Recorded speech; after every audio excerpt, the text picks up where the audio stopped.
Penting kami sampaikan, setidaknya hadis-hadis seputar pertengahan Sya'ban kita bisa dapati ada satu yang kualitasnya sahih, ada satu yang kualitasnya dhaif, dan selebihnya umumnya palsu. Selebihnya umumnya palsu. Saya ambil contoh yang palsu misalnya.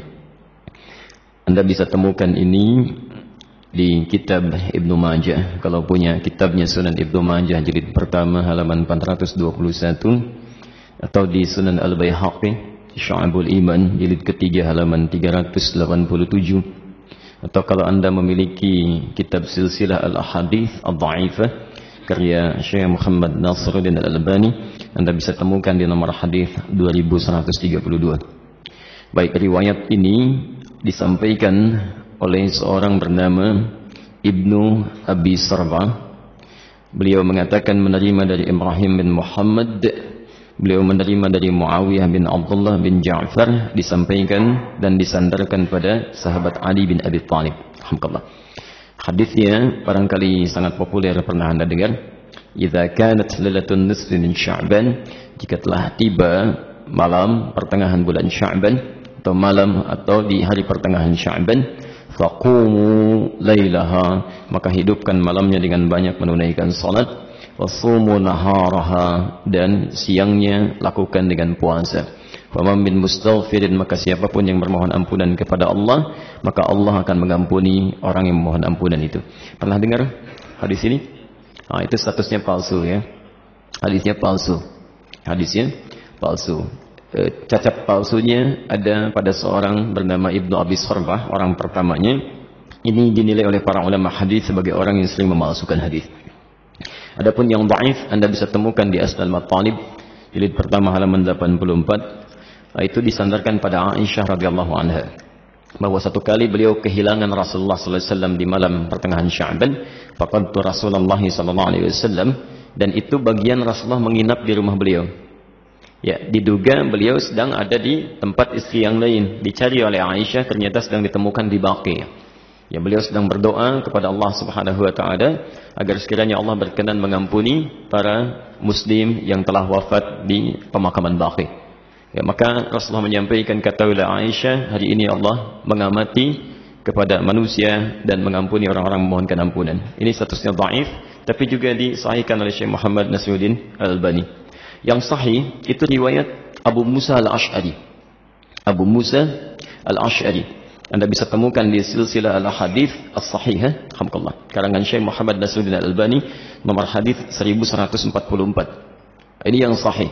Ini yang kalimatnya juga singkat, ya, bahwa Nabi SAW menyampaikan Allah Subhanahu wa taala mengamati, bahasanya mengamati, ya, kepada hambanya, ya, di malam pertengahan Sya'ban, ya, di malam pertengahan Sya'ban, dan mengampuni yang memohon ampunan sekalipun sebanyak bulu domba di sekuk kalem. Nah, itu yang sahih. Ya.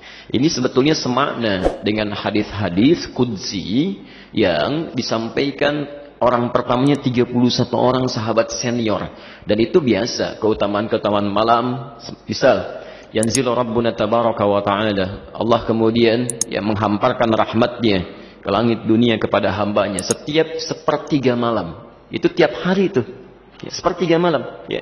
Maka Allah kemudian berfirman, faqala ya ibadi, hambaku, siapa yang memohon kepadaku aku akan berikan, siapa yang meminta aku akan kabulkan, faman istaghfara liya, dan siapa memohon ampunan faghafartu lahu, aku ampuni dia. Itu tiap hari, tiap hari. Jadi kalau Anda nggak minta itu rugi. Dan hadisnya qudsi, ya. Dan khusus untuk malam Sya'ban, ya, hadisnya berbeda seperti tadi kami sampaikan dari Abu Musa Al-Ash'ari, itu dimulai di malamnya. Kalau tiap hari di penghujung malam. Nah, jadi ini yang sahih.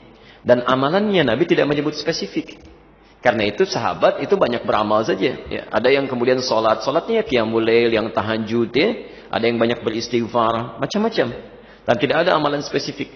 Nah, jadi kalau misalnya ada amalan-amalan spesifik menunjukkan di malam itu, ya, itu sesungguhnya hadis-hadis yang disepakati oleh para ulama itu hadis palsu. Misal hadis yang mengatakan bahwa bangun di malam Sya'ban, tunaikan solat sekian rakaat, dibacakan dengan qul huwallah di awalnya dan sebagainya. Itu saking palsunya hadis itu, di kitab hadis palsu aja nggak ada. Ya, saking palsunya, itu nggak ada. Ya. Itu dimunculkan kemudian. Dan disandarkan pada tabi'in bernama Khalid bin Ma'dan yang hidup di Damaskus pada saat itu. Beliau tidak melakukan itu. Beliau hanya menunaikan sholat-sholat sunnah malam. Gitu ya. Qiyamul lail, tahajud, itu yang ditunaikan. Cuman orang salah menduga. Gitu ya. Jadi kalau anda ingin hidupkan malamnya dengan ibadah-ibadah sunnah, silakan saja, boleh. Qiyamul lail, tahajud, baca Quran, istighfar, itu standar, biasa. Dan ada keutamaan di situ. Kalau siangnya ingin puasa, boleh. Puasa ayyamul bid. Masya Allah sekarang kan berangkai itu. Kamis tanggal 12 kan kemarin. Jumatnya 13. Sabtu 14. Sekarang 15. Antum masih boleh puasa. Ya, sekallah khair. Baik, jadi sah-sah saja kalau siangnya ingin puasa. Tapi jangan disandarkan pada keterangan-keterangan hadis yang bermasalah. Ya. Termasuk ada yang fenomenal itu ya. Jadi zaman dulu nggak ada. Sekarang ada tuh. Ya, bahwa pada saat pertengahan Sya'ban buku amalan manusia ditutup. Ya. Pernah dengar itu? Baik, kalau ditutup artinya amalan kita nggak dicatat karena ditutup. Di antum bebas saja lakukan apa aja tuh karena nggak dicatat tuh. Ya. Mau pinjam handphone teman, mau ngambil sandal di Baitur Rahim karena nggak dicatat tuh. Ya, karena ditutup nggak dicatat. Dan mustahil buku catatan amal seorang hamba ditutup kecuali dia telah wafat. Dia telah wafat. Dia ditutup tuh setelah wafat. Kalau dia masih hidup dia pasti terbuka. Masih terbuka dia. Dan semua akan ditulis dan ditampakkan di akhirat nanti. Dalilnya sahih. Faman ya'mal mithqala dzarratin khairan yarah. Siapa yang berbuat satu kebaikan akan ditampakkan sekecil apapun. Ya, wa may ya'mal mithqala dzarratin syarran yarah. Yang ada hanyalah pena yang diangkat, yang tidak dituliskan. Itu pun bukan di pertengahan Sya'ban atau bahkan di Ramadan, bukan. Hanya dikhususkan pada 3 golongan tertentu. Rafi'al qalam an thalathin, kan? Atau an thalathah. Diangkat pena, tidak dituliskan hisabnya dari 3 golongan. Anis sabiyya hatta yahtalima, dari anak kecil sampai dia balik. Jadi kalau anak kecil tidak sholat, dia nggak dihisab oleh Allah sebelum dia balik.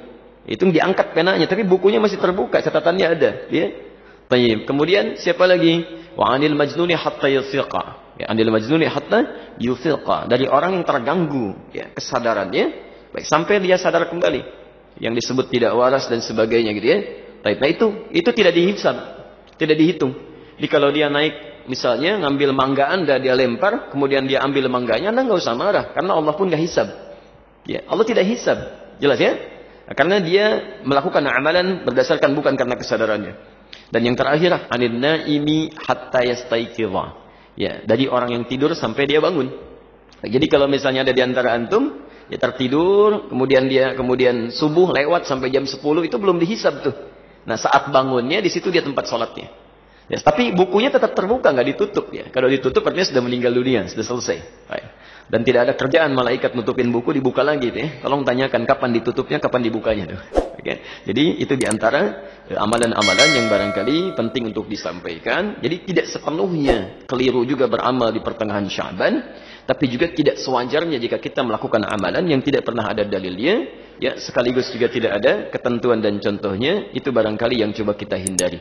Kalau beramalnya silahkan karena tuntunan umumnya ada, hadisnya dan sebagainya. Tapi amalan-amalan sunnah yang memang pernah diajarkan dan dicontohkan untuk dilakukan. Saya kira jelas ya.